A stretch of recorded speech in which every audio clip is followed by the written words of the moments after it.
Baik, Assalamualaikum warahmatullahi wabarakatuh. Eh, Pada kesempatan hari ini, saya akan menjelaskan mengenai sel growth multiseluler dan uniseluler. Perkembangan sel pada sel multi dan uni. Artinya bersel tunggal atau bersel banyak atau jamak. Ini kita coba flashback dulu terkait materi yang ada di biologi ya. Kalau mata kuliah biologi itu juga membahas sedikit tentang mikrobiologi. Di situ kalau kita lihat the study of microbial growth, jadi apa yang dimaksud dengan pertumbuhan sel itu maka terbagi menjadi dua level, yaitu pertumbuhan at the cellular level with increase in size, ya size-nya bertambah atau jumlah populasinya yang meningkat. Jadi suatu sel, pertumbuhan sel itu dikatakan mengalami pertumbuhan atau perkembangan jika mengalami peningkatan ukuran ya, dan atau mengalami penambahan jumlah populasinya, selnya. Ya, kalau mengalami peningkatan tuh contohnya misalnya jantungnya dari kecil, misalnya waktu anak-anak jantungnya kecil lama-lama menjadi besar, sebesar genggaman tangan kita gitu ya. Nah itu dia increase in size-nya. Tapi kalau misalnya apalagi misalnya sel darahnya yang tadinya cuma berapa liter jadi 10 liter, itu kan populasinya yang meningkat, ya jumlah dari selnya meningkat. Tapi sel ukuran sel darah merahnya nggak jadi besar kan, selnya yang tadinya kecil misalnya ukurannya lama-lama besar tidak, tapi jumlahnya yang bertambah. Ya sama seperti bakteri dan seterusnya. Ya, dia kan mengalami pertumbuhan selnya bukan berarti dia jadi besar, tapi selnya yang menjadi lebih banyak. Nah, division of bacterial cell occurs mainly through binary fission. Ya, binary fission ya transverse di mana sel induknya menduplikasi dari kromosom sehingga membentuk sel anakan yang baru. Nah, ini beberapa binary fission atau untuk yang bersel tunggal, uniseluler. Nah, di sini kalau kita lihat dia kan eh, prokariotik ya, tidak memiliki inti sel ya nukleusnya sehingga dalam kromosomnya itu ketika melakukan pertumbuhan atau pergandaan diri, menggandakan sel kromosomnya, dia melakukan pembelahan secara langsung. Kenapa langsung? Karena tidak ada yang dileburkan. Kalau tidak langsung itu kan artinya dia harus ada yang dileburkan. Dia tidak bisa langsung membelah. Nah, kalau biner dia langsung jadi DNA-nya, kromosomnya melakukan pembelahan. Sehingga nanti ketika sudah menjadi dua akan berada di kutub yang berlawanan. Utara ataupun selatan, atau kiri ataupun kanan. Setelah itu apa namanya? Sitoplasmanya mengalami atau membrannya mengalami pembelahan ya seperti angka 8 seperti ini di mana dinding selnya sudah mulai mengalami pembelahan atau sudah menghasilkan dinding sel yang berbeda-beda atau membran sel yang berbeda-beda sehingga nanti akan menghasilkan dua anakan yang baru. Ini sama saja ya bagaimana uh, step-stepnya dalam proses binary fission ataupun pembelahan secara tunggal atau biner. Nah, di dalam isolasi bakteri sendiri, maka isolasi bakteri itu merupakan proses pengambilan bakteri dari medium atau lingkungan asalnya. Ya, mengambil misalnya Anda mengambil sampel dari tanah, ya. Anda ingin mengidentifikasi bakteri apa saja yang ada pada tanah. Nah, Anda perlu melakukan isolasi. Isolasi itu ya seperti kayak orang terkena virus begitu ya, kayak dulu kan zamannya COVID diisolasi. Dia dipisahkan dengan apa? Dengan organisme yang lain yang ada di lingkungannya, dipisahkan, diisolasi, dihindarkan atau dipisahkan, dikurung lah, ya dikurung dengan media misalnya media buatan dan menumbuhkan pada medium buatan sehingga diperoleh biakan ya ataupun istilahnya kultur murni hasil dari isolasi tersebut. Nah, dalam teknik kultur, bagaimana mengkulturkan atau mengembangbiakan bakteri tadi, ada beberapa cara. Nah, ini nanti bisa Anda pelajari lebih detailnya saat praktikum, sehingga Anda tahu bagaimana teknik-tekniknya, bagaimana caranya. Kalau di sini kan secara teori ya, kalau di kelas. Jadi ada istilahnya itu tekniknya spread plate. Karena bahasa Inggrisnya di spread plate, maka dia disebar. Ya, di spread plate method, caranya sebar atau tebar. Teknik spread plate ini merupakan teknik isolasi mikroba dengan cara menginokulasi kultur mikroba dengan cara dipulas atau disebar pada permukaan media agar. Nah, metode ini dilakukan dengan mengencerkan biakan kultur mikroba. Jadi ketika dimasukkan ke dalam cawan Petri yang medianya tadi masih cair ya, terus dimasukkanlah bakterinya yang sudah diencerkan tadi yang ingin dikulturkan. Nanti ketika dimasukkan itu bakterinya jangan ditaruh di titik tengah saja atau di tengah-tengahnya media, tapi disebar di seluruh permukaan. Sehingga bakteri itu merata, ada yang di tengah, pinggir, kiri, kanan, atas, bawah, dan seterusnya. Jadi merata di setiap cawan Petri. Itulah yang disebut dengan spread plate. Ada juga yang strict plate, ya, ada yang spread, ada yang strict, ya, di cara gores.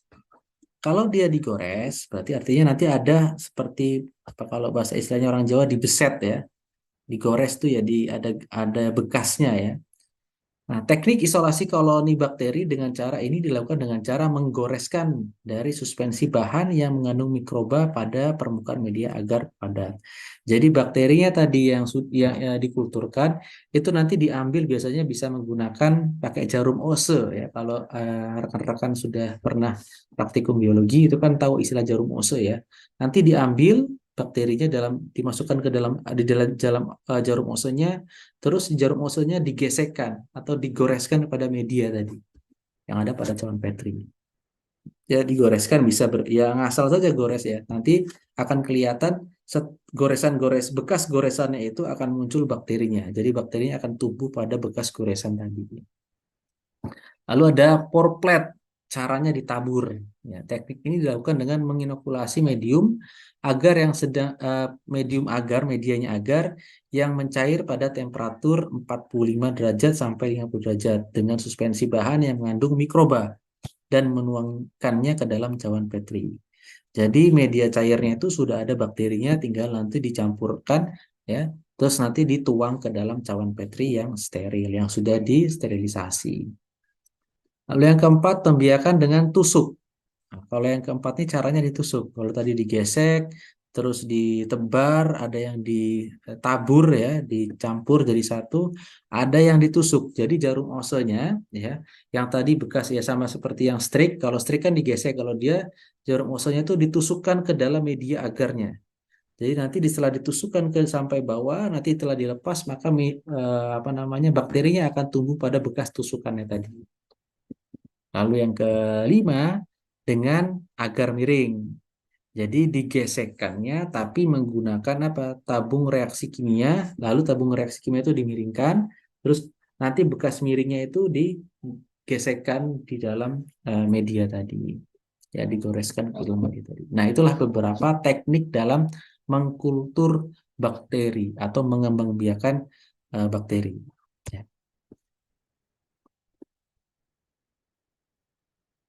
Nah, nanti di sini ada videonya ya, nanti bisa Anda download sendiri bagaimana eh, caranya ataupun tekniknya dalam melakukan isolasi sehingga nanti adik-adik bisa melakukan ataupun mencoba sendiri untuk penelitian selanjutnya ketika Anda sudah mau misalnya skripsi dan seterusnya, ingin mengidentifikasi bakteri, ingin mengetahui jumlah bakteri dan seterusnya nanti bisa dilakukan sendiri ya.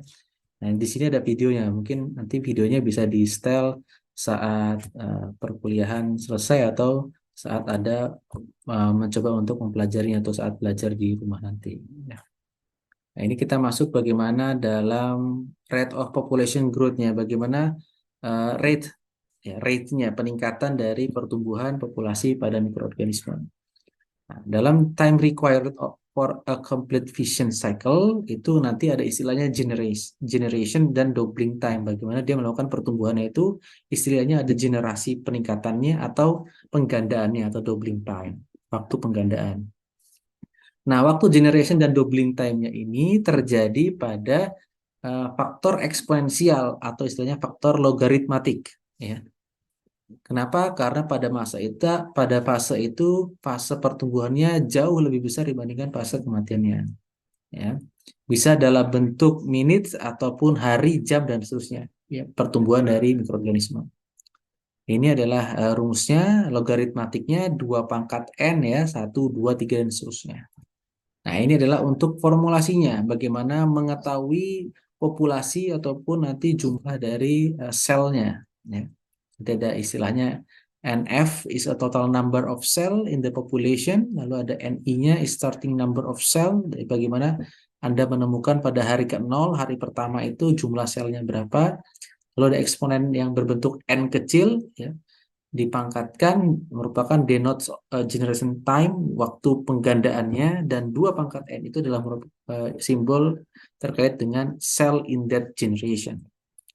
Nah, ini adalah terkait dengan fase-fase ya, pada pertumbuhan mikroorganisme. Jadi ada fase lag fase, eksponensial, statis, dan death fase. Jadi pada fase lag fase inilah fase di mana bakteri itu ataupun mikroorganisme melakukan adaptasi. Karena dia baru dipindahkan, baru dikulturkan ya, dari tanah ke media agar. Itu kan dia harus adaptasi dulu. Lalu setelah dia memasuki fase pertama, masuklah fase kedua, fase eksponensial atau fase logaritmatik. Nah, di fase inilah fase di mana peningkatannya sangat pesat sekali. Nah, pada fase ini menunjukkan jumlah yang hidup dengan jumlah yang mati itu lebih banyak jumlah yang hidup. Nah, pada fase ini, ya, mau masuk ke fase ketiga akan menemukan titik jenuh atau titik puncak. Di fase titik inilah, ya, di mana bakterinya sudah tidak bisa optimal lagi untuk populasi, jadi sudah statis. Jadi statis ini artinya jumlah hidup dan matinya sama, equal. Lalu yang terakhir adalah death fase, di mana pada fase terakhir ini jumlah kematian lebih banyak dibandingkan fase yang hidup. Ini menandakan bahwasannya memang sudah waktunya, ya, artinya umurnya sudah sampai sekian. Atau juga pada fase ini menunjukkan bahwasannya nutrisinya, ya, ataupun makanannya pada bakteri tersebut memang sudah habis dan seterusnya. Jadi waktunya sudah mulai turun lagi sehingga nanti masuk ke titik nol. Artinya memang nutrisinya sudah habis, makanan sudah habis, sudah tidak ada lagi bakteri ataupun mikroorganisme yang ada pada media tersebut. Ya, jadi itulah beberapa hal yang nanti bisa adik-adik pahami tentang isolasi bakteri. Sehingga Anda sudah tahu apa istilah kultur bakteri, ya, bagi apa itu istilah kultur, berarti sama dengan melakukan pengembangbiakan bakteri. Apa itu isolasi dan seterusnya. Ya. Jadi harapannya nanti bisa lebih paham lagi terkait dengan pertumbuhan sel, mikroorganisme ataupun mikrobiologi lingkungan. Baik, saya cukupkan untuk pertemuan kita pada hari ini. Ya. Bila taufiq wal hidayah. Assalamualaikum warahmatullahi wabarakatuh.